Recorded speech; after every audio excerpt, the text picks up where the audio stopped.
Good morning. Welcome back to TNT Creations. On this episode, we're going to walk you guys through how we do collision repair on these old vehicles to help us not only make a little bit of money and help us get our own vehicles back on the road. Starting out, this is my 2007 Crew Cab V8 two-wheel drive Dodge Dakota. I went and I picked this up from the local wrecking yard for $1,500. I put a battery in it. It was turnkey, started up right away, 100,000 miles, great little truck. As you can tell, it was hitting the front end off the driver's side. It bent the frame horns and all the body components that it's missing. To straighten out the frame horns, we took a come along and a 2x4 right off the back of my 1-ton, jacked it up straight to where everything was straight and level, and welded it solid. So now that is completely ready to go. I got onto Marketplace and I found this truck for $900. This is a 2005 V6 extended cab 4-wheel drive Dakota. Now, one thing that I did not know, but I learned doing all this, all of these parts can interchange. Obviously, hood, fender, bumper, all of that, but when it came to the front accessory of the motor, that's where I really got my money's worth out of it. Radiator, power steering pump, your coolant reservoir, battery box, everything interchanged over onto my V8 and made it worthwhile. I think if I was to go buy all these parts new, we're talking hood, fender, bumper, all of that stuff, I'd be looking somewhere close to around $2,000, $1,800 for all of that new. So it was a heck of a steal of a deal to get this thing for $900 and gave me all my parts, and I can still take it to the crusher, scrap yard, and get a little bit of money. So now we're gonna head inside to show you guys the little bit of a process we do to scratch and shoot paint, so that way we can put all of my 05 parts onto my own 07 and make one nice daily driver. Here in the garage now, and as you can see, everything's hung up and sanded.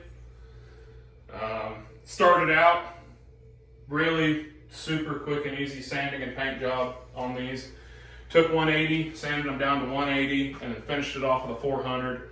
After the 400 was done, took glass cleaner, wiped everything down, and then took alcohol and wiped everything down with alcohol and tried to wipe it until there was nothing coming back on the rag itself. So it's as clean as I can get it. I didn't tape anything off here in the garage. I've just simply swept the floor, and that's going to be good enough.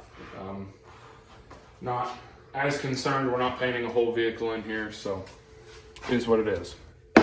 Now when it comes to paint, I just had O'Reilly's mix up some paint here. It's a titanium something or other gray. It's the color of the truck. We got 2 of them and poured them in there, so Yeah. all the paint was the same. I'm not gonna lie to you, don't do that. Get the right amount of paint that you need. For whatever reason, I told them a pint and I knew I'd probably need a quart. So I ended up buying 2 different pints.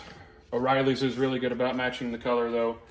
But just to be sure, I mixed both pints into here. So that way, at least maybe we only have 2 shades of gray instead of 3. But O'Reilly's brand reducer, O'Reilly's brand hardener. The mix ratio on these is a little bit weird. But if you use equal parts on the cups, it's not gonna be that bad. The way that the O'Reilly's paint works is that it's 8 parts paint, 4 parts reducer, half a part hardener. So 8 to 4 to 0.5.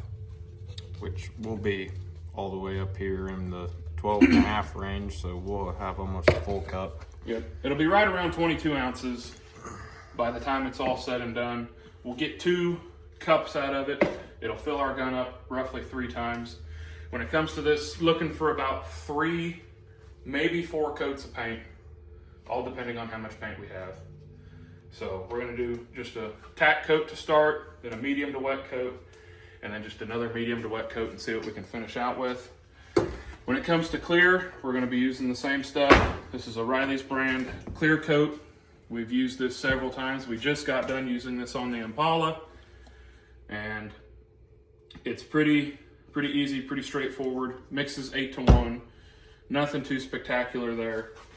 When it comes to us spraying, Just a mid-priced Harbor Freight gun. yep, $80 Harbor Freight gun. Put a new filter on it. The old regulator, you can still see paint from the Impala and paint from the orange truck.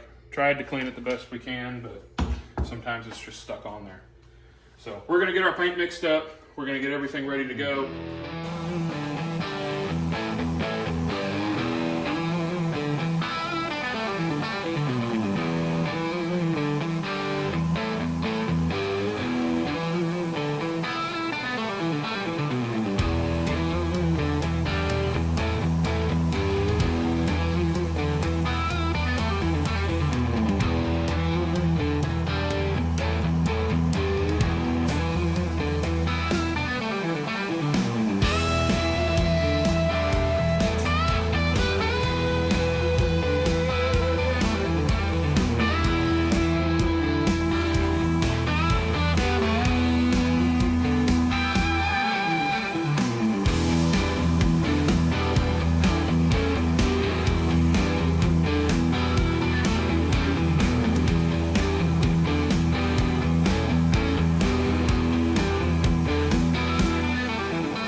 Got 4 coats of paint on the truck. 1 coat, 1 tack coat, and 3 good coats. So we just mixed up our clear. We're gonna try and get at least 4 coats of clear down on this thing.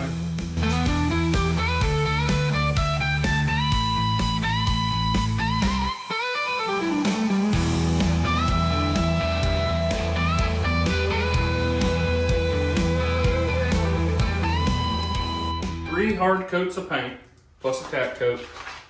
4 good coats of clear plus a tack coat, and we are done. We could have went more on the clear coat. We couldn't really go more on the paint because we used all the paint that we had. That was a quart of paint. And yes, she's got some fish eyes. She's got a couple little boogers. But you know what?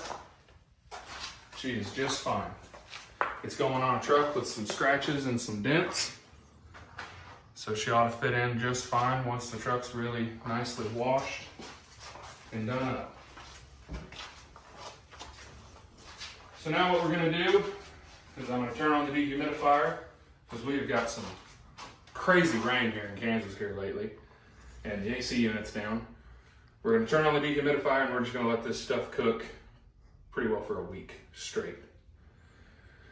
And next weekend, we will be back with you guys putting all of this back on, but first, we've got to get this other Dakota loaded and get it ready for the scrapyard.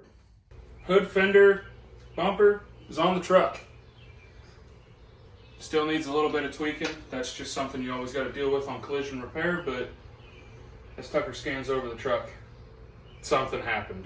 Or the gun didn't like us, we're amateurs, humidity, something. And we've got some bad orange peel on the truck, but that's okay. You know, it happens to everyone, and it's not that you messed up, it's how you fix it. So this is my first time ever doing this, but we're gonna wet sand and polish. I went down to Home Depot, bought the cheapest polisher they got. Gonna do 2,000, 3,000, and then a light compound.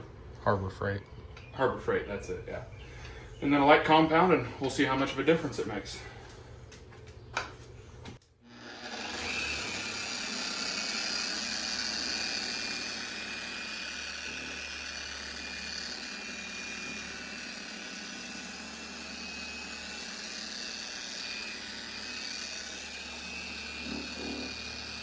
2,000, 3,000 done. Pretty well half of the fender there, the whole hood, and the top of that other fender. Haven't touched the bumper. Gonna try not to, honestly, if we don't have to, just because there's a lot of curves on it. But now I've got a nice little pad, and this is just a real light cut and polish. Don't know a whole lot about this kind of stuff, so you know, it's a Meguiar's. We like Meguiar's. They seem to be pretty good at everything, so we'll let you guys know what it looks like when we get it outside. See if it actually changes it at all.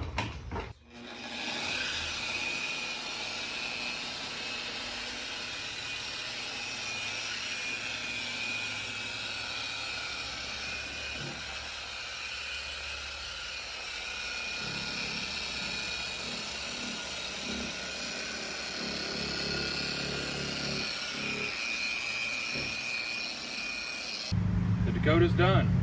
It's not perfect. The color match is not quite as close as we were hoping, but the truck is put together. Nothing had to be done with the engine, so it already ran. But now it just looks good enough that you can drive it to and from work and wherever it needs to be. If you find a good smoking deal, don't be afraid to do something like this. It took us a weekend and a parts truck. So we sure do appreciate you guys watching, subscribing. If you haven't, be sure to go back and watch our last couple videos with the Impala, the 56 Bel Air, my truck, Tucker's truck, just all those videos. We sure do appreciate your guys' time, and we love the comments and the conversations we get to have with you guys and just the friendships that we make. So thank you, and we'll see you next time on TNT Creations.